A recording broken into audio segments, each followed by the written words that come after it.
Boa noite, pessoal, tudo bem? Iniciamos, então, mais um cursinho, certo? De gramática, tá? Professora Sandra. Então, vou estar com vocês aí durante um longo tempo, falando aí sobre o assunto, tirando dúvidas, resolvendo exercícios. O nosso foco não será somente a UEM, certo? Eu costumo trabalhar a gramática de uma forma geral para que vocês possam enfrentar qualquer banca, seja uma UEL, seja uma Federal do Paraná, seja uma UEPG, a UEM, um Enem.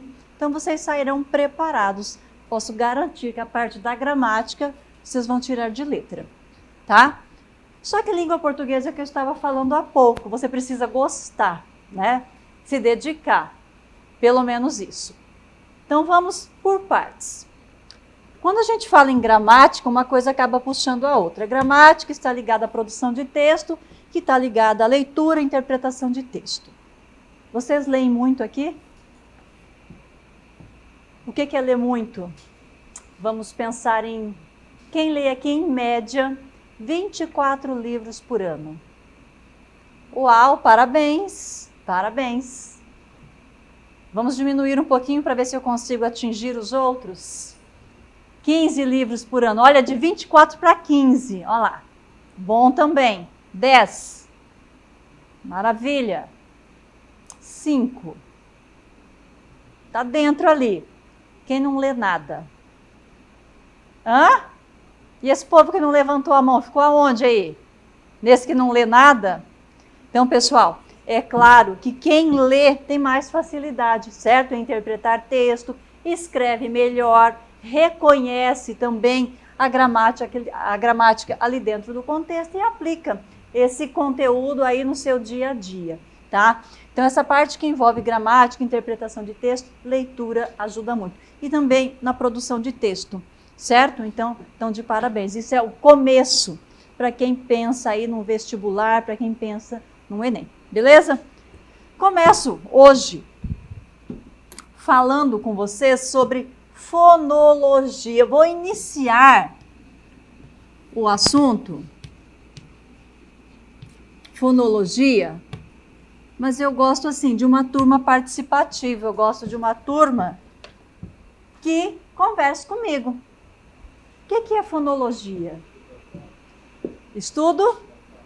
Quando a gente fala fono, né, som, então logia, estudo. Então, a menor unidade sonora dentro da língua portuguesa é a fonologia que estuda. Então, ela é responsável pela menor unidade sonora dentro da língua portuguesa, estudo do som, certo? Quando eu falo em estudo do som, menor unidade sonora, como que vocês imaginam que isso se classifica? Dentro da língua portuguesa e dentro da nossa gramática, como que vem essa classificação dos sons? Aqui eu não vou trabalhar com vocês transcrição fonológica, certo? E alguns podem pensar, mas a UEM não está cobrando mais fonologia. Mas como eu disse, eu passo todo o conteúdo para que vocês tenham um conhecimento geral, tá bom? Essa fonologia, quando a gente pensa em uma classificação para ela, olha lá. Classificação. Como que os nossos sons se classificam?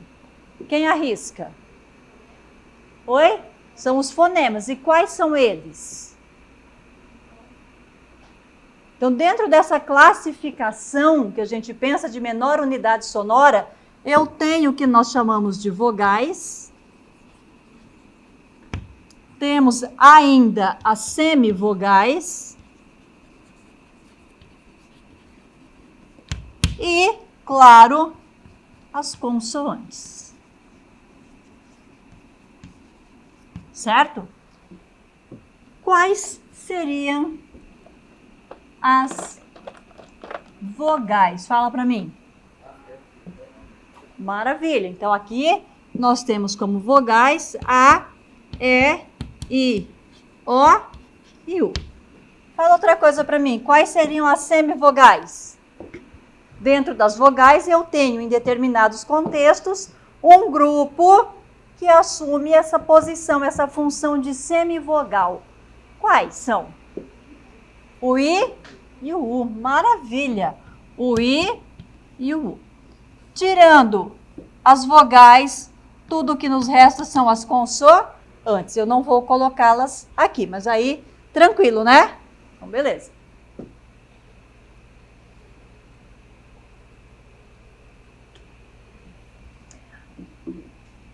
Por que, Sandra, você está falando de vogais e de semivogais? Vocês se lembram do ditongo, do tritongo e do hiato? Sim, eu preciso disso para poder chegar lá. E quando eu falar de acentuação, muitas vezes eu vou falar, é ditongo, é um hiato, então o meu aluno ele precisa saber disso. Então, dentro dessa classificação aqui, vamos aqui, ó, com o ditongo.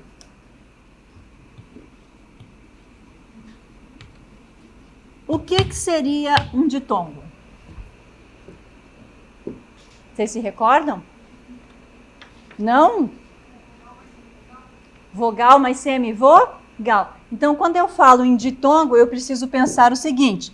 Eu tenho duas vogais que não se separam, certo? Que não se separam. Então, aí eu tenho um ditongo. Como assim vogais que não se separam? Por exemplo, a palavra ideia. Se eu fizesse a separação silábica, nós teríamos ideia. Aqui eu tenho também exemplo de uma outra, que depois eu chego lá. Olha aqui. Isso aqui é um ditongo. Duas vogais, quando eu faço a separação silábica, elas ficam juntas. Então, eu tenho um ditongo. Tudo bem? O meu ditongo, ele pode ser classificado ainda em ditongo oral ou um ditongo nasal. Quando eu falo em ditongo oral, quando eu pronuncio uma palavra, o som sai livremente, somente pela minha boca. Pai, certo? Esse som é livre, não é? Agora, quando o meu ditongo é nasal, parte desse som sai pela boca e parte pelo nariz. Então, vamos pensar aqui em mãe. Olha lá, o som é mais fechado, tá? Então, ditongo oral e ditongo nasal. O meu ditongo, ele ainda pode ser crescente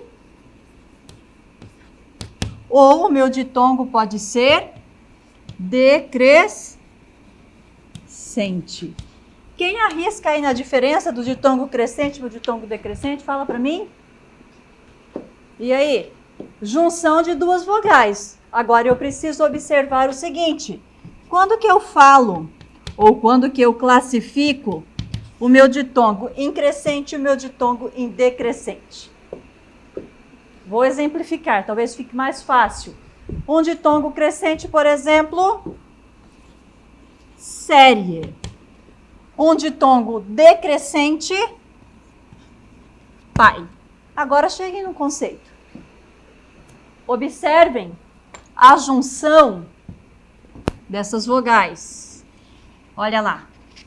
A estrutura delas, de que forma se dá?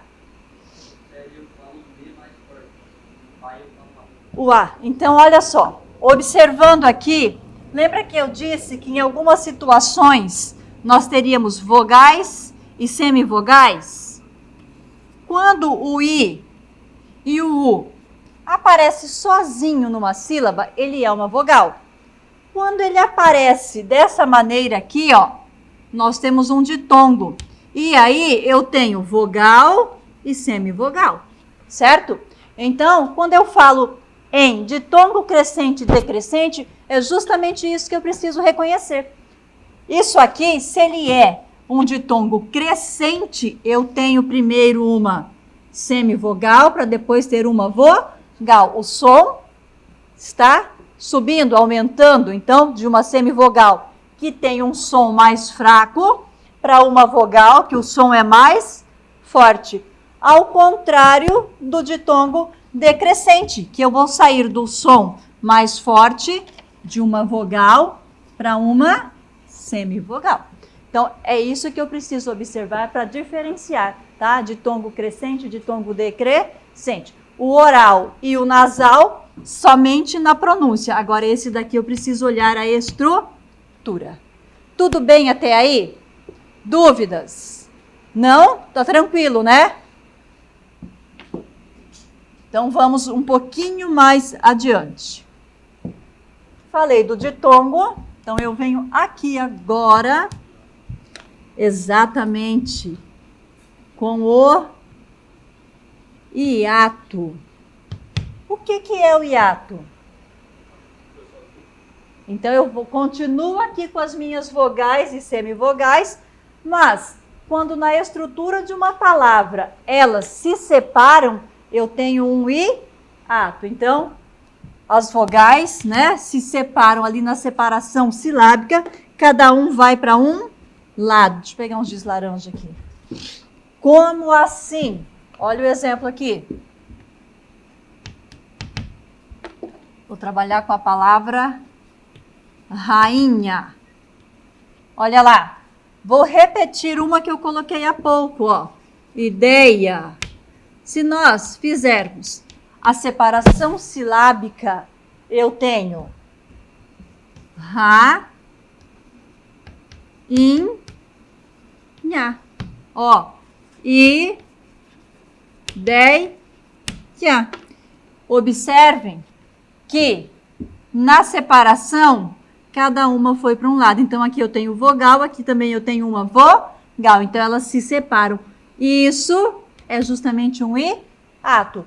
Ideia, eu tenho primeiramente um ditongo, mas na sequência eu tenho um hiato. Por quê? Porque as vogais se separaram, certo? Então, quando eu falo em hiato, eu preciso me recordar que as vogais se separam. Quando eu falo em ditongo, duas vogais que não se separam. Tudo bem? Isso aqui eu só vou observar na separação. Se eu não separar as sílabas, muitas vezes eu posso olhar e achar que não, estão todas juntas. Então, devo separar para reconhecer, tá? O hiato não é hiato? Oi? O hiato é hiato. É, bem lembrado. Hiato, exatamente, elas se separam, certo? Tudo bem? Mais fácil do que o hiato, nós temos ainda o tritongo. Tritongo. Fala para mim, qual que é o conceito aí de tritongo? Hã?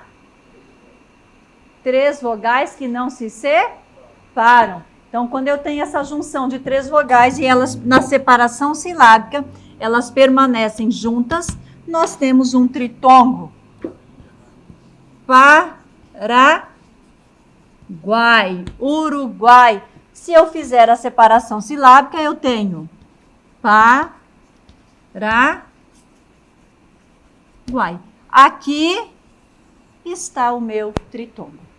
3 vogais que não se separam. Até aí, tranquilo? Quando eu for trabalhar acentuação, isso aqui e isso aqui, vocês precisam estar afiadíssimos no conteúdo. Isso conta muito ali no ditongo e no hiato. Então, olha, eu falei da fonologia, da classificação, vogais e semivogais, que nós trabalhamos nesse momento. Dentro da fonologia, nós ainda temos as consoantes, tá? Então, aqui nesse momento, eu falei de encontros vocálicos, certo? Deixa eu colocar aqui para vocês. Encontros vocálicos. Agora, a gente precisa falar um pouquinho dos encontros consonantais. Se os encontros vocálicos são encontro de 2 ou mais vogais, os encontros consonantais são encontros de consoantes. Então, vamos aqui, ó. Encontros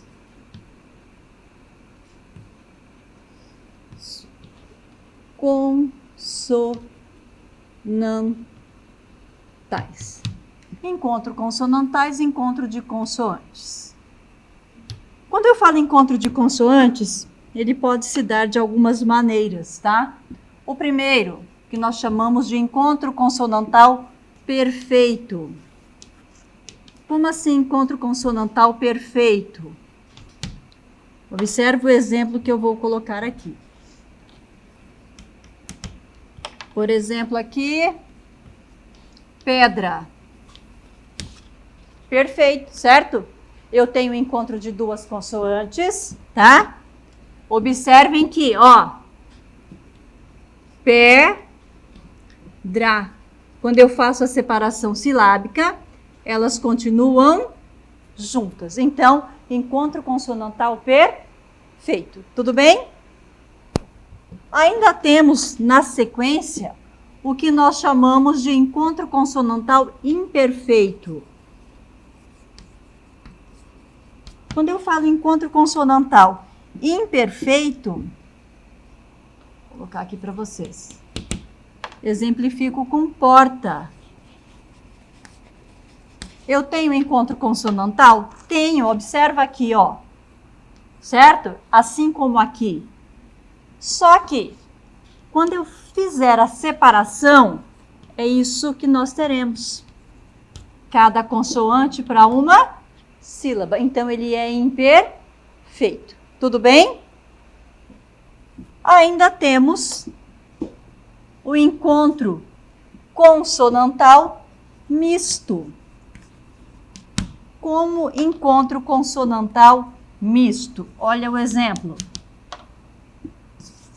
Substantivo. É misto esse encontro consonantal? Por que que ele é um encontro consonantal misto?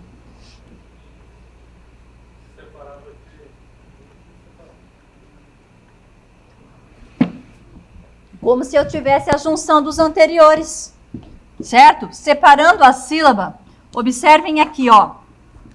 É bem aqui. Eu tenho substantivo.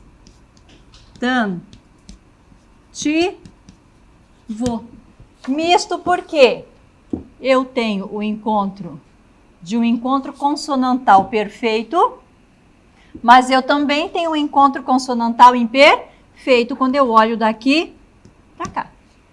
Tá? Então, assim nós classificamos esse encontro como misto. Certo? Tudo bem? Dentro dos encontros consonantais, nós vamos chegar nos dígrafos. Quem se lembra desse assunto aqui?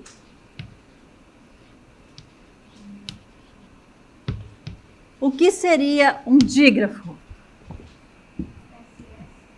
Isso. Então, eu tenho o encontro de duas consoantes, porém, elas representam apenas um som, certo? Encontro de duas consoantes que representam apenas um som. Esse é o dígrafo. Vou colocar aqui para vocês. Exemplos. Vou colocar exemplos que eu quero mencionar todos os nossos dígrafos aqui, tá? Então, nós temos o LH, nós temos o CH, nós temos o QU, nós temos o GU, nós temos o N, não coloquei ainda, né? O NH, o SC, vou aqui desse lado, o XC, eu tenho ainda o S cedilha, certo? O R e o SS. Todos eles são dígrafos. Quando eu pronuncio, nós ouvimos, né? Pronunciamos apenas um som. Olha lá, palha. Olha o dígrafo aqui. Chave. Olha aqui. Quero. Bem aqui. Pague. Tá aqui. Com NH, tinha. Tá aqui o meu dígrafo. Desce. Desce. Está aqui. Depois nós temos com X. Exceto. Está aqui. Tenho. Cresço. nesse contexto, tenho carro aqui e ainda tenho passa. Também está aqui. Então, todos esses são os dígrafos. Quando pronunciamos apenas um som. Então, não confundam encontro consonantal, que na minha pronúncia eu falo todos os sons. Pedra, eu tenho o som do D e também do R. Porta, R e T. Substantivo, ó, todos esses sons são pronunciados. Aqui não. Aqui eu resumo tudo em uma única sílaba. Tudo bem? Deixa eu colocar um exemplo aqui para vocês. Depois eu continuo, tá?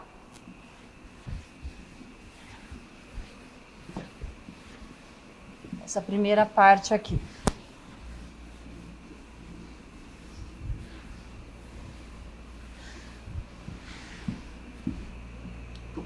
Se eu disser, por exemplo,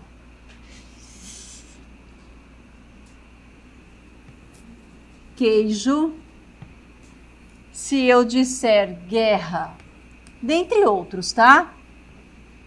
Queijo e guerra. Se eu dissesse linguiça, ou se eu dissesse quase. Vou destacar isso aqui. Eu tenho dígrafos ou eu tenho encontros vocálicos. Observem: queijo, guerra, linguiça e quase. Hã? Os dois? Como que eu diferencio? Fala para mim. Voltamos aqui, ó. Ó, quando eu falo quero, pague, perceberam que daqui eu dou um salto e vou direto aqui? Pague. Quero, ó. O U nós não pronunciamos, certo? Então eu tenho um dígrafo. O mesmo acontece aqui, ó. Ó, queijo, guerra. Então, aqui nesse campo, nós temos o dígrafo. Agora, olha aqui. Linguiça, ó. Eu pronuncio o U e eu pronuncio o I. Então, aí eu já não tenho mais um dígrafo. Eu já estou com um encontro vocálico. O mesmo aqui, ó. Quase. Ó, os dois sons aparecem. Então, essa é a maneira de diferenciar. E as bancas gostam desse tipo de situação, porque você olhando parece tudo a mesma coisa, tá? Mas falando de fonética e de fonologia, que é o som, eu tenho uma diferença na pronúncia aqui e também aqui. Certo? Entendido? Muito tranquilo, né? Falamos dos dígrafos consonantais. Eu ainda tenho alguns dígrafos que nós chamamos de dígrafos vocálicos. Quais são os dígrafos vocálicos? Deixa eu colocar aqui, num cantinho. Dígrafos vocálicos. Aqui. Dígrafos vocálicos. Então, esses dígrafos vocálicos, na representação fonológica, eles aparecem dessa forma aqui, ó.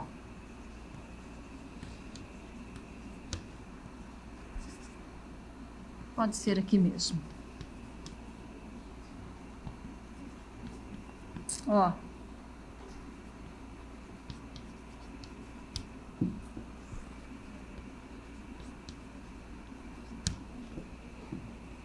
Esses são os que nós chamamos de dígrafos vocálicos. Por que que nós chamamos de dígrafos vocálicos? Quando eu falo tampa, quando eu falo lenda, quando eu falo linda, quando eu falo campo, aqui eu tô lá com o an, eu quero o on, campo aqui que seria o primeiro. Quando eu falo tombo, Ou ainda, quando eu falo chumbo. Se eu fosse fazer uma representação, eu teria justamente isso daqui, ó. Tampa. Certo? Eu teria o lenda, tá? Eu teria o linda. Eu teria o tombo, tudo representado dessa forma. Eu teria chumbo, certo? Por isso que nós chamamos de dígrafos vocálicos, eles são representados dessa forma, tá? Com esse sinal, certo? Que nós chamamos de til, que é uma representação de uma nasalização. Então, dessa forma, nós teremos dígrafos vocálicos. Se aparecer no início, né, o navio, aí não. Um dígrafo, uma consoante normal, tá? E a sílaba normalmente. Quando vem no meio da palavra, ele é representado dessa forma aqui. Aí nós temos o dígrafo vocálico. Tudo bem? Até aqui alguma dúvida? Não? Tranquilo o conteúdo? Posso trazer questões já na próxima semana sobre o assunto? Sim? Então, beleza. Então, vamos para outra parte agora da língua portuguesa, que eu chamo de estrutura das palavras. Deixa eu apagar aqui para dar sequência.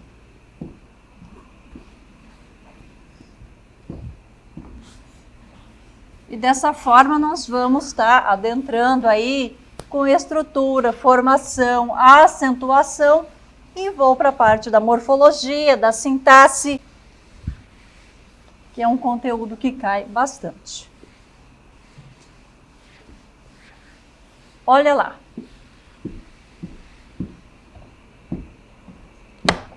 Então, nós estávamos falando de menor unidade sonora e agora eu vou com a estrutura das palavras. Coloquem aí. Estrutura das palavras. Preciso entender como que as minhas palavras são estruturadas para que depois eu possa compreender a formação, tá? O processo de formação das palavras. Para eu entender a estrutura, tudo se inicia com o que nós chamamos de morfema. Morfema. O que seria um morfema? Nós falamos até agora em menor unidade sonora, som. E o morfema? Sem pesquisar, quero ver. Fala para mim, o que é um morfema? Então, eu tenho a menor unidade significativa dentro de uma palavra. Esse é o morfema. Menor unidade significativa, tá? Então, podem colocar aí. Menor unidade significativa.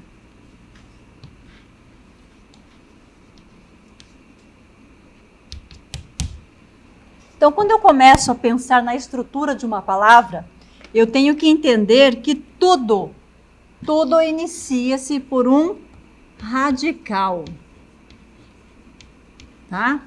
O radical é justamente aquela parte da palavra que traz ali o maior significado, a maior estrutura dessa palavra, tá? Então, a gente costuma dizer que o radical é justamente o significado básico das palavras está contido aqui no radical, tá?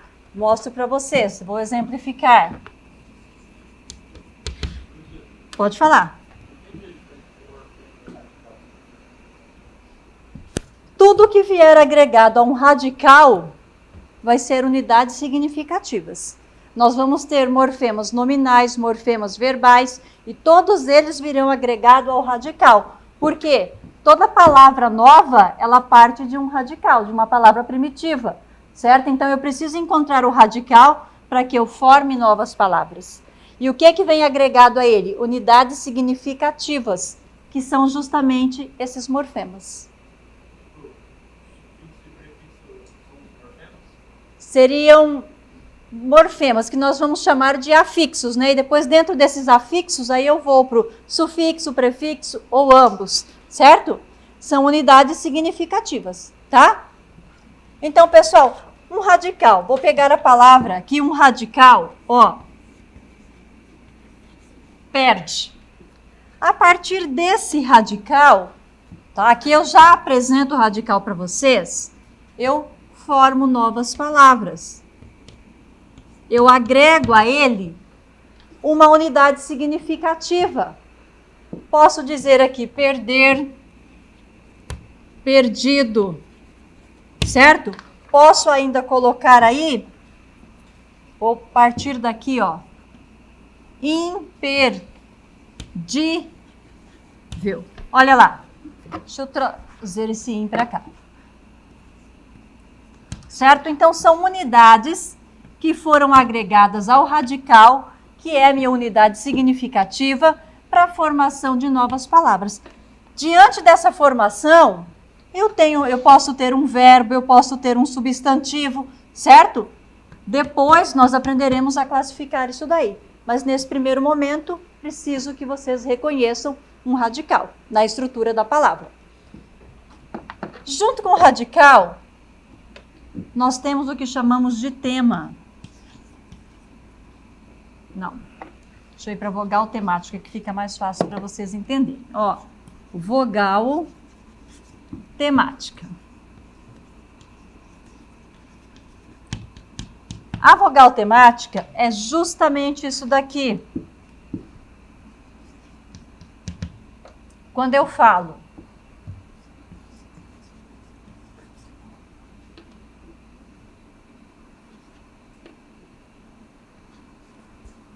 eu tenho, observem, o meu radical acrescido da minha vogal temática, certo? O mesmo aconteceu aqui, ó.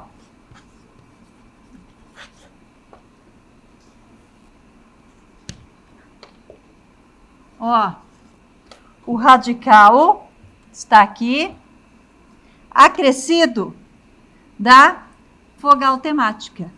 Essa junção de radical mais vogal temática é justamente o que nós vamos chamar de tema. Tema é o radical acrescido da vogal temática, pronto para receber outras desinências. Então, olha lá, ó, tema, radical mais vogal temática, pronto para receber outras desinências. E quando eu falo em desinências, coloco num cantinho aqui, olha lá,